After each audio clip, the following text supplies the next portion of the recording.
Hey, what's up? Okay, let's get into it.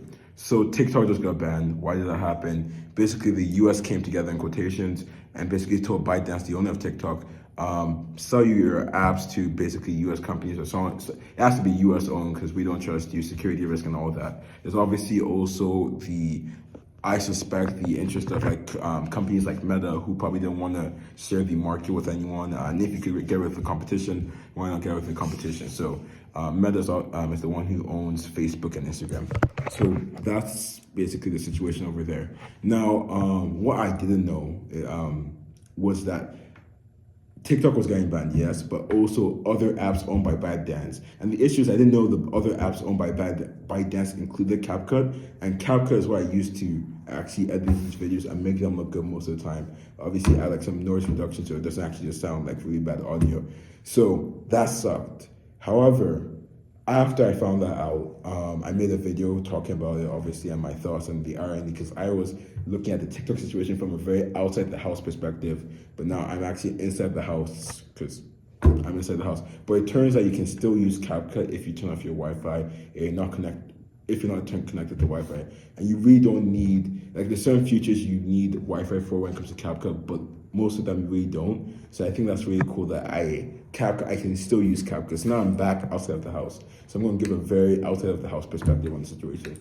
Overall, I already told you about my personal thoughts when it comes to why it got banned, including like companies like Meta having a role in that. I will say I do think this is the prime time for groups like video editing groups. I don't think Adobe is going to do anything really crazy because the way they've been. The way their company works, I just don't think they're a platform that can replace CapCut, because CapCut and Adobe Premiere Pro, I do think they compare with each other. It's the thing with Adobe is that the pricing just doesn't compare. I don't think they're gonna release a plan. Maybe they do, but I don't think they'll release a plan that will compete with CapCut's free version, right? Another thing, I know maybe they actually will, because I know they had like a large issue recently with just pricing and being able to not to cancel your plan, stuff like that. So maybe Adobe wants to be in the good graces. Who I do think will actually come and take CapCut's place is Canva. I think of all the video editors I've used, there's also DaVinci Pro, but I also don't. DaVinci Pro is neither here or there for me. The first time I used it, I made a really cool video that I realized the watermark was still there. I had to pay some money for it, so I decided I'm never going to use the software again. But Canva, I think, is actually a good competitor to Canva is like what you think of like flyers, but actually you could make some good videos in that. So I think this is the prime time for Canva to start like marketing that video editing more. I do think it's going to be really interesting because you're now in this.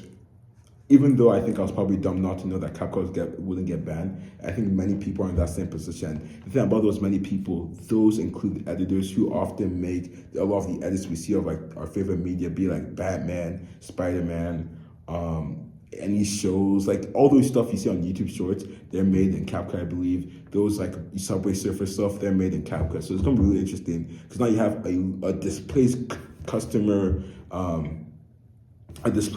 group, and you basically have a product they want. So I feel like this is the prime time for Canva to come and say, hey guys, use us. Because a lot of those people, I don't think are willing to put that money into Adobe.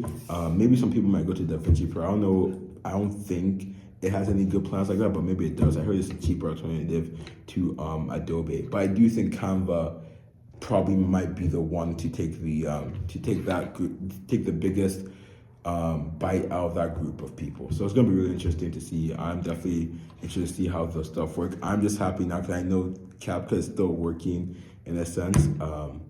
So even though I'm inside the house, I'm not too worried because I'm also kind of outside the house for the time being. Obviously, they might figure out a way to basically block that loophole, but for the time being, I'm enjoying my position for a bit. But yeah, I do also feel bad for the people who've built brands on TikTok and built like their whole because sometimes a lot of these influencers are a company onto themselves. I feel bad for those people who built their living throughout TikTok. One thing that does bring me a slice of hope is that if you get to a certain level of popularity, I do assume you've probably branched down to other platforms. However, those platforms probably don't pay as well, so maybe that's another issue. But it is what it is. So it'll be interesting to see how it goes. I remember Biden had his farewell address, and something I was talking about was a tech oligarchy. And I feel like this, take it as you will. I feel like this is something that you should like maybe look at and say like maybe there's gonna be an issue. Cause I was thinking about this and I talked about it in the previous video, and maybe I'm talking a bit too fast. But I was thinking about I basically just talked about how I think Canva is probably gonna start marketing more to those that group of people. And I was thinking about why wouldn't Instagram? Cause I was thinking, oh, Instagram should also do that. If I was Instagram, I'll just start marketing a bunch of cool stuff to attract more people. I know something a lot of people liked about TikTok was it was very getting paid as a creator was kind of easy, and they had a really good e-commerce system. So if I was Instagram, I'll just start like marketing all of that way more. But I thought about it again. I was like, if you're Instagram, you're really the only alternative. Twitter, Twitter is not, I don't think Twitter compares to Instagram and TikTok. YouTube Shorts is a place you go to once you want to weed off doom scrolling. So I feel like Instagram is in a really great place for them, where it's like other people don't have a choice not to go to them. But yeah, I'm personally excited to see how it goes. I think it'll be an interesting situation to watch all around.